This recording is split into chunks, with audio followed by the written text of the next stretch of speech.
So, hi dears, welcome back to Dr. JP's Junior. അപ്പോൾ എന്തൊക്കെയാണ് മക്കളെ വിശേഷം? പഠിച്ചൊക്കെ തുടങ്ങിയിട്ടില്ലേ? അല്ലേ? പഠിത്തത്തിലായിരിക്കുമല്ലോ.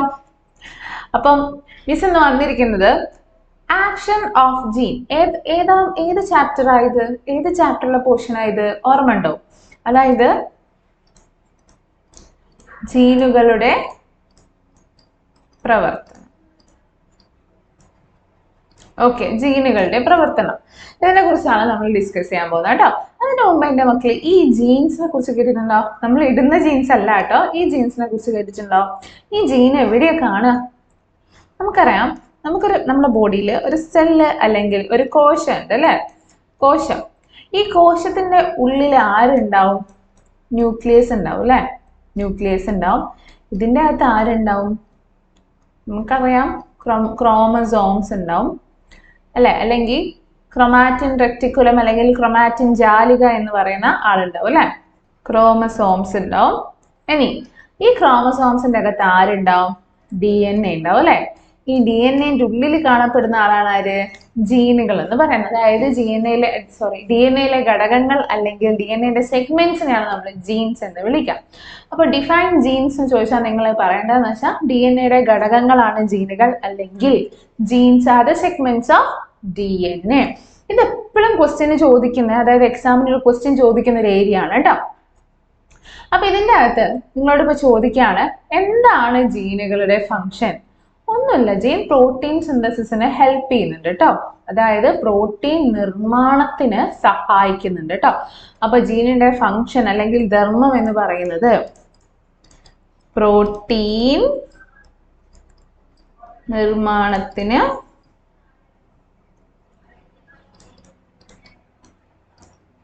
സഹായിക്കുന്നു അല്ലേ? Or helps in protein synthesis. Okay അല്ലേ? Helps in protein synthesis. ഇതാണ് നമ്മളെ ജീനുകളെ എങ്ങനെയാണ് നമ്മളെ ഹെൽപ്പ് ചെയ്യുന്നതെന്ന് പറയുന്നത്. ഇനി മിസ് പറയാൻ പോകുന്നത് എങ്ങനെയാണ് ഈ ആക്ഷൻ ഓഫ് ജീൻസ്, അതായത് പ്രോട്ടീനിന്റെ നിർമ്മാണത്തിന് എങ്ങനെയാണ് ജീനുകൾ പ്രവർത്തിക്കുന്നതെന്നാണ് കേട്ടോ. പിന്നെ അതിലേക്ക് കടക്കുന്നതിന് മുമ്പേ നമുക്ക് ഇതിൻ്റെ അകത്ത് മെന്റലിലെ കുറച്ച് എക്സ്പെരിമെന്റ്സ് ഒക്കെ ഉണ്ട് അല്ലേ? ഒക്കെ നിങ്ങൾക്ക് ഓർമ്മയില്ലേ മെന്റലിന്റെ എക്സ്പെരിമെന്റ്? ഇല്ലേ? പീ പ്ലാനിലാണ് അദ്ദേഹം എക്സ്പെരിമെന്റ് നടത്തിയെന്നൊക്കെ ഓർമ്മയുണ്ട് അല്ലേ? പക്ഷെ എന്നാലും അതിലുപരി ഒരു ഷുവർ ഷോട്ട് ആയിട്ട് വരുന്ന വേറൊരു രീതിയാണ് ആക്ഷൻ ഓഫ് ജീൻസ് എന്ന് പറയുന്നത് കേട്ടോ. എപ്പോഴും ചോദിക്കാറുണ്ട്. നിങ്ങൾക്ക് ആ ഒരു പിക്ചർ ഓർമ്മയുണ്ടോ? ജീനുകളുടെ പ്രവർത്തനം എന്ന് പറഞ്ഞിട്ട് ടെക്സ്റ്റിന്റെ അകത്ത് ഇങ്ങനെ mRNA കാണുന്നുണ്ട്, അതുപോലെ തന്നെ റൈബോസോമിനെ കാണുന്നുണ്ട്. ആ ഒരു ചിത്രം ഓർമ്മയുണ്ടോ? നമ്മളന്ന് അതേ ഡിസ്കസ് ചെയ്യുന്നുള്ളൂ കേട്ടോ. വളരെ സിമ്പിൾ ആയിട്ടുള്ള ഒരു പോർഷൻ ആണ്. സുഖമായിട്ട് മാർക്ക് വാങ്ങാൻ പറ്റും കേട്ടോ. സുഖമായിട്ട് ഈസി ആയിട്ട് മാർക്ക് വാങ്ങാൻ പറ്റുന്ന ഒരു പോർഷൻ. അപ്പോൾ ടെൻഷനൊക്കെ അടിച്ചിരിക്കുന്നവരോട് മിസ് വീണ്ടും പറയാണ്, മക്കളെ ടെൻഷൻ ഒന്നും അടിക്കരുത്. ഞങ്ങളുണ്ട് നിങ്ങളുടെ കൂടെ. നിങ്ങളുടെ ഏതൊരു ഡൗട്ടിനും സൊല്യൂഷൻ ആയിട്ട് ഞങ്ങൾ എപ്പോഴും അവൈലബിൾ ആണ്. അപ്പോൾ നിങ്ങൾ എന്ത് ചെയ്യരുത്? തിരികെ ടെൻഷൻ അടിക്കാതെ ഇരുന്നിട്ട് വേണം പഠിക്കാൻ. ടെൻഷൻ അടിച്ചാൽ മിസ് പിന്നെയും പറയാനാ, ടെൻഷൻ അടിച്ചാൽ നമ്മൾ പഠിക്കുന്ന കാര്യമൊന്നും നമ്മളെ മൈൻഡിൽ നിൽക്കില്ല. ഓക്കെ, നമുക്ക് പോവാം. ജസ്റ്റ് ഒരു സിമ്പിൾ കാര്യം പറയാനുള്ളത്, ഇതൊക്കെ എന്നെ സംബന്ധിച്ച് നിങ്ങൾ ജസ്റ്റ് ഒന്ന് റീകോൾ ചെയ്തെടുക്കാൻ വേണ്ടിയിട്ടാണ് കേട്ടോ. ഓക്കെ, നോക്കിക്കേ. എങ്ങനെയാണ് നമ്മളെ ജീനുകളെ പ്രവർത്തിക്കുന്നത് നോക്കുക കേട്ടോ. ഇതാണ് DNA. നമുക്കറിയാം നമ്മളെ DNA ഘടന എങ്ങനെയാണ്. ഇതുപോലെ 2 ഇഴകളാണ് നമ്മളെ DNA അല്ലേ? നമ്മൾ ഓൾറെഡി പഠിച്ചിട്ടുണ്ട് DNA എത്ര ഇഴകളാണുള്ളത്? 2 ഇഴകളാണ്. നമുക്ക് DNA കുറിച്ച് അറിയുന്ന കാര്യം എന്തൊക്കെയാ? 2 ഇഴകൾ കാണപ്പെടുന്നുണ്ട്. ഈ ഇഴകൾ എന്തിനൊക്കെ കൊണ്ടാണ് ഉണ്ടാക്കിയിരിക്കുന്നത്? പഞ്ചസാരയും അതുപോലെ തന്നെ ഫോസ്ഫേറ്റും അല്ലെ? പഞ്ചസാരയും ഫോസ്ഫേറ്റും. ഏത് പഞ്ചസാരയാ? ഡിയോക്സി റൈബോസ് പഞ്ചസാരയാണ് അല്ലെ? ഇനി 4 നൈട്രജൻ ബേസസ് ഉണ്ട്. ഏതൊക്കെയാ 4 nitrogen base? Adenine, thymine, guanine, cytosine. ഇത്രയാണ് അല്ലെ? Adenine, thymine, guanine, cytosine. Okay, 4 ന്യൂക്ലിയോടൈഡുകൾ ഉണ്ട്. അതായത് DNA ഉണ്ടാക്കിയിട്ടുള്ള യൂണിറ്റ്സിനെയാണ് നമ്മൾ ന്യൂക്ലിയോടൈഡ്സ് എന്ന് വിളിക്കുക. അപ്പൊ ഒരു ന്യൂക്ലിയോടൈഡിൽ എന്തൊക്കെ ഉണ്ടാവും? ഒരു ഷുഗർ പ്ലസ് ഒരു ഫോസ്ഫേറ്റ് പ്ലസ് ഒരു നൈട്രജൻ ബേസ്. ഇതിനെയാണ് നമ്മൾ എന്ത് വിളിക്കുക? ന്യൂക്ലിയോടൈഡ്. ഇതൊക്കെ ജസ്റ്റ് നിങ്ങൾക്ക് അറിയാം, മിസ് ജസ്റ്റ് ഒന്ന് പറഞ്ഞേ ഉള്ളൂ. ഒരു പഞ്ചസാര, ഒരു ഫോസ്ഫേറ്റ്, ഏതെങ്കിലും ഒരു നൈട്രജൻ ബേസ്, അതിനാണ് നമ്മൾ ന്യൂക്ലിയോടൈഡ് എന്ന് വിളിക്കുക അല്ലെ? അപ്പൊ നമുക്ക് എത്ര നൈട്രജൻ ബേസ് ആ DNA ഉള്ളത്? 4 എണ്ണല്ലേ? Adenine, thymine, guanine, cytosine. അപ്പൊ എത്ര ന്യൂക്ലിയോടൈഡുകൾ ഉണ്ടാവും? 4 ഉണ്ടാവും കേട്ടോ. ഇനി നിങ്ങൾ നോക്കിക്കേ, RNA, നമ്മുടെ DNA ഉണ്ടാവുന്ന ഒരു RNA ആണ് mRNA അല്ലെങ്കിൽ മെസ്സഞ്ചർ RNA എന്ന് വിളിക്കും. അപ്പൊ നമുക്ക് ഓൾറെഡി അറിയാം നമ്മുടെ DNA കാണാൻ എങ്ങനെയാണ്, ഒരു ഡബിൾ ഹെലിക്കൽ, അതായത് 2 എന്തുണ്ട്, ഇഴകളുണ്ട് അല്ലെ. അപ്പൊ ഈ DNA ഫോം ചെയ്ത RNA, നിങ്ങൾ കണ്ട RNAക്ക് എത്ര ഇഴയാണ് നമ്മൾ പഠിച്ചിട്ടുണ്ട്, ഒരു ഇഴയേ ഉള്ളൂ അല്ലെ. അപ്പൊ നമ്മളെ DNA നിന്ന് ഫോം ചെയ്യുന്ന അല്ലെങ്കിൽ ഉണ്ടാവുന്ന അല്ലെങ്കിൽ രൂപം കൊള്ളുന്ന ഒരു RNA ആണ് mRNA. അപ്പൊ നമ്മൾ RNA തിരിക്കുകയാണെങ്കിൽ RNA നമുക്ക് 3 ആക്കി തിരിക്കാം. mRNA, rRNA, അതുപോലെ തന്നെ tRNA. mRNA മെസ്സഞ്ചർ അല്ലെങ്കിൽ ഇവരെന്താ ചെയ്യാന്ന് പറഞ്ഞാല്, അതായത് നമ്മളെ സന്ദേശങ്ങൾ കൊടുക്കാം. മെസ്സഞ്ചർ RNA, rRNA എന്ന് പറയുന്നത് റൈബോസോമൽ RNA, tRNA എന്ന് പറയുന്നത് ട്രാൻസ്ഫർ RNA. ഓക്കെ, ഇത്രയാണ് 3 RNAകൾ ഉണ്ട് എന്ന് പറയുന്നത് കേട്ടോ. അപ്പൊ മെസ്സഞ്ചർ, നമ്മൾ മെസ്സഞ്ചർ എന്തിനാ യൂസ് ചെയ്യാം? മെസ്സേജസ് കൊടുക്കാൻ വേണ്ടിയിട്ടല്ലേ അല്ലേ? അപ്പം ഇവിടെ ഉള്ളൊരു പ്രത്യേകത എന്താന്ന് പറഞ്ഞാൽ, ഈ DNA ഉണ്ടല്ലോ, ഈ DNA ഭയങ്കര വലിയ ആളാ. ഒരു പണി എടുക്കില്ല. DNA ഇങ്ങനെ എന്താ പറയാന്ന് വെച്ചാല്, DNA ബാക്കി ഫുൾ സൂപ്പർവൈസിംഗ് ഉള്ളൂ. DNA പറയാം നീ അത് ചെയ്യേ, നീ ഇത് ചെയ്യെന്ന് പറഞ്ഞിട്ട് DNA ഒരിക്കലും ഈ പ്രോട്ടീൻ സിന്തസിസിലെ പങ്കാളിയാവില്ല. മൂപ്പര് എന്ത് ചെയ്യാ, RNA കൊണ്ട് ആണ് എല്ലാം ചെയ്യിപ്പിക്കാം. അപ്പൊ DNA പ്രത്യേകത എന്താന്ന് വെച്ചാൽ, പ്രോട്ടീൻ സിന്തസിസിൽ നമ്മളെ DNA എന്ത് ചെയ്യില്ല, നേരിട്ട് പങ്കെടുക്കില്ല കേട്ടോ. DNA എന്ത് ചെയ്യില്ല, നേരിട്ട് പങ്കെടുക്കില്ല. പകരം DNA എന്താ ചെയ്യാ, പങ്കെടുക്കില്ല. പകരം DNA എന്താ ചെയ്യാ, mRNA, RNA ആണ് സഹായത്തിന് വിളിക്കുക. അപ്പൊ നമ്മുടെ DNA നിന്ന് ഉണ്ടാവുന്ന ഒരു RNA ആണ് mRNA അല്ലെങ്കിൽ മെസ്സഞ്ചർ RNA. അങ്ങനെ ഈ മെസ്സഞ്ചർ DNA പറയാണ്, എടാ പ്രോട്ടീൻ ഉണ്ടാക്കണം. അപ്പം പ്രോട്ടീൻ എത്രയും പെട്ടെന്ന് നമ്മളെ ശരീരത്തിൽ പ്രോട്ടീൻ വേണം അല്ലേ, നമ്മളെ വിഭാവജയ പ്രവർത്തനങ്ങളൊക്കെ നടക്കണം, നമുക്ക് പ്രോട്ടീനൊക്കെ ആവശ്യമാണ്. അപ്പൊ എത്രയും പെട്ടെന്ന് പ്രോട്ടീൻ ഉണ്ടാക്കണം.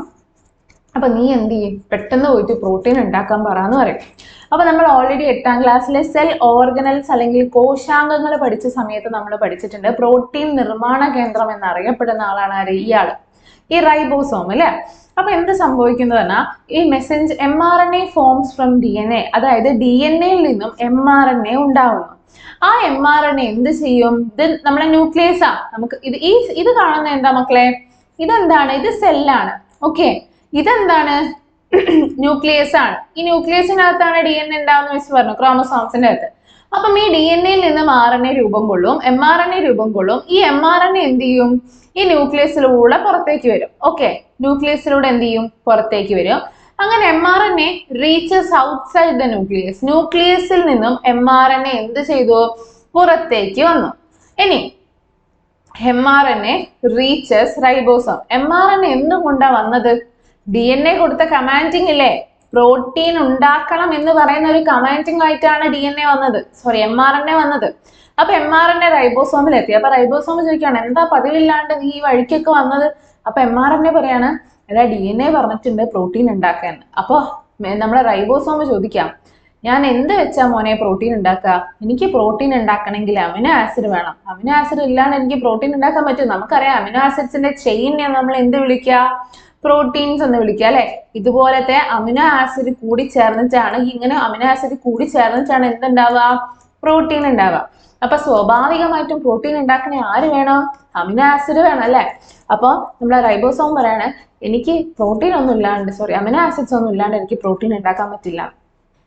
അങ്ങനെ നമ്മുടെ tRNA എന്ത് ചെയ്യും, മൂപ്പര് ഭയങ്കര പെട്ടെന്ന് പോയിട്ട് നമ്മളെ ശരീരത്തിൻ്റെ അകത്തുനിന്ന് അമിനോ ആസിഡ്സിനൊക്കെ പിടിച്ചു കൊണ്ടുവരും.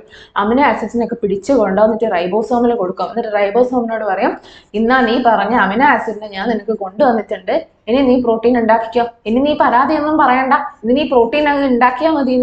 അങ്ങനെ നമ്മൾ ഈ അമിനോ ആസിഡ്സിനെ കൊണ്ടുവന്നല്ലോ, നമ്മളെ tRNA അമിനോ ആസിഡ്സിനെ കളക്ട് ഒക്കെ ചെയ്ത് നമ്മൾ ആ റൈബോസോമിലേക്ക് ട്രാൻസ്ഫർ ചെയ്തു. അങ്ങനെ നമ്മൾ ഈ റൈബോസോമിൽ തന്നെ അറ്റാച്ച് ചെയ്ത് കാണപ്പെടുന്ന ഒരു RNA ഉണ്ട്. ആ RNA നമ്മൾ വിളിക്കുന്ന പേരാണ് rRNA. അങ്ങനെ നമ്മൾ rRNA-ന്റെയും കൂടി സഹായത്തോടു കൂടി ഇവർ എന്ത് ചെയ്യാണ്, ഈ അമിനോ ആസിഡ് കൂട്ടിച്ചേർത്ത് പ്രോട്ടീൻ ഉണ്ടാക്കുകയാണ്, അല്ലെ പ്രോട്ടീൻ നിർമ്മിക്കുകയാണ് കേട്ടോ. അപ്പൊ മിസ് ഒന്നും കൂടി പറഞ്ഞു തരാം. ഇത് ഷുവറാണ് മക്കളെ ക്വസ്റ്റ്യൻ. കാരണം എന്താണെന്ന് വെച്ചാൽ ഈ ഒരു ഫിഗർ എപ്പോഴും ക്വസ്റ്റ്യൻ പേപ്പറിൽ ഈ ഒരു ഫിഗർ ഇങ്ങനെ തന്നെ തരാറുണ്ട്. ഇങ്ങനെ തന്നെ തന്നിട്ട് എന്ത് ചെയ്യുന്നു പറഞ്ഞാൽ ഈ ഒരു ഫിഗർ ഇതാ ഇപ്പൊ കണ്ടോ, mRNA റീച്ചസ് ഈ ഒരു ഭാഗം എന്ത് ചെയ്യും, ഒഴിച്ചുവിടും. എന്നിട്ട് 1 എങ്ങാനും എഴുതും. എന്നിട്ട് നിങ്ങളോട് ഇത് ഫിൽ ചെയ്യാൻ പറയും. അങ്ങനെയാണ് വരാറ് കേട്ടോ. ഓക്കെ, അപ്പം നമുക്കൊന്ന് പറഞ്ഞു നോക്കിയാലോ? ഓക്കെ അല്ലേ? അപ്പൊ മിസ് ഒന്നും കൂടി ആ ഒരു കഥ പറഞ്ഞുതരാം. അതായത് നമ്മളെ DNA ഒരു ജോലി എടുക്കില്ല. DNA ഫുൾ കമാൻഡിങ് ആണ്. DNA ഒരിക്കലും പ്രോട്ടീൻ നിർമ്മാണത്തിൽ പങ്കാളിയാവുന്നില്ല. ഓക്കെ, നേരിട്ട് പങ്കെടുക്കുന്നില്ല. അങ്ങനെ DNA എന്ത് ചെയ്യും? DNA നിന്ന് രൂപം കൊള്ളുന്ന RNA ആണ് mRNA അല്ലെങ്കിൽ മെസ്സഞ്ചർ RNA. ആ മെസ്സഞ്ചർ RNA നേരെ റൈബോസോമിൽ എത്തും. എന്നിട്ട് റൈബോസോമിനോട് പറയും, എടാ DNA പ്രോട്ടീൻ ഉണ്ടാക്കാൻ പറഞ്ഞിട്ടുണ്ട്, നീ പെട്ടെന്നൊന്ന് പ്രോട്ടീൻ ഉണ്ടാക്കിക്കേ. അപ്പൊ റൈബോസോം പറയാണ് mRNA-നോട്, നീ മെസ്സേജ് ഒക്കെ ആയി വന്നതായിരിക്കാം, പക്ഷെ എനിക്ക് പ്രോട്ടീൻ ഉണ്ടാക്കണം, എനിക്ക് അമിനോ ആസിഡ് അത്യാവശ്യമാണ് മോനെ, എനിക്ക് അമിനോ ആസിഡ് എത്രയും പെട്ടെന്ന് നീ എത്തിക്കണം. അപ്പൊ ഇത് കേൾക്കുക, നമ്മള് tRNA ഇത് കേൾക്കുക. അങ്ങനെ tRNA നമ്മളെ ശരീരത്തിൽ നിന്ന് അമിനോ ആസിഡ്സിനെ കളക്ട് ചെയ്തിട്ട് ആർക്ക് കൊടുക്കും? റൈബോസോമിന് കൊടുക്കും. അങ്ങനെ ഈ റൈബോസോമിൽ തന്നെ അറ്റാച്ച് ചെയ്ത RNA ഉണ്ട്. ആ RNA നമ്മൾ rRNA എന്ന് വിളിക്കാം.